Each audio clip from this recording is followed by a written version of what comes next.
जहां इतनी गर्मी में अलर्ट जारी हो जाता है, मोबाइल फोन पर मैसेज आने लगते हैं, जरूरी काम हो तो ही बाहर निकले। ऐसे में दिल्ली के जंतर मंतर पर सड़कों पर धूप में, बरसात में दिन रात वहीं बैठ के सो के देश के युवा पिछले कई दिनों से बैठे हैं। 40-45 डिग्री की गर्मी, भूख, थकान और बिगड़ती तबीयत के बावजूद। लेकिन सवाल है, क्या सरकार उनकी आवाज सुन रही है?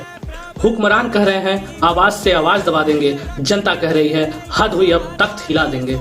यह विरोध प्रदर्शन सीजेपी यानी काकरोच जनता पार्टी के नेतृत्व में चल रहा है। प्रदर्शनकारी नीट पेपर लीक, परीक्षा अनियमितताओं और शिक्षा व्यवस्था में जवाबदेही की मांग कर रहे हैं। उनकी प्रमुख मांगों में शिक्षा मंत्री धर्मेंद्र प्रधान के इस्तीफे की, परीक्षा प्रणाली में सुधार की और प्रभावित छात्रों के लिए न्याय की मांग शामिल है, जो कि 100% जरूरी और उचित मांग है। फिर भी इनके कानों पे जूं तक नहीं रेंग रहे। अंगारे चबाने वाले युवा आज धूल चाटने पर मजबूर हैं। गद्दी पर बैठे हुक्मरान बताओ क्यों इतने मगरूर हैं? कई दिनों से जंतर मंतर पर डटे हुए हैं। सामाजिक कार्यकर्ता सोनम वांगचुक भी अनिश्चितकालीन भूख हड़ताल पर बैठे हैं, जिनकी तबीयत बिगड़ने और शुगर लेवल गिरने की खबरें सामने आई।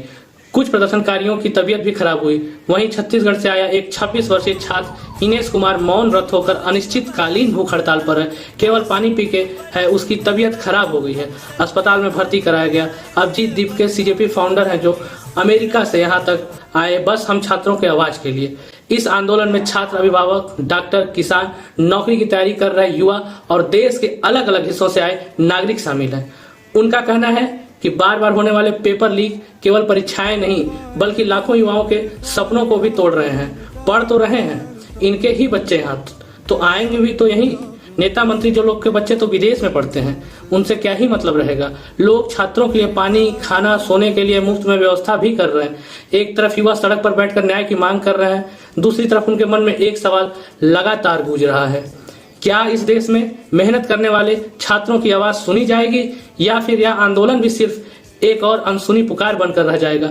लेकिन हमें डटे रहना है, वहां पहुंचकर, नहीं तो सोशल मीडिया के ही माध्यम से लगे रहना है। वर्तमान के लिए, आने वाले भविष्य के लिए, हम सबके लिए।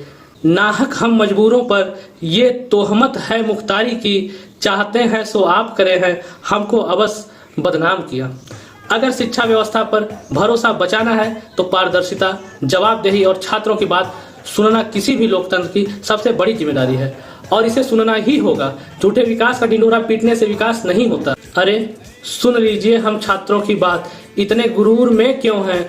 तुम यूं ही हर बात पर पाबंदियों का दौर लाओगे तो जब बदलेगी हुकूमत तो तुम ही बताओ, तुम किस सरहद को फांद कर जाओगे।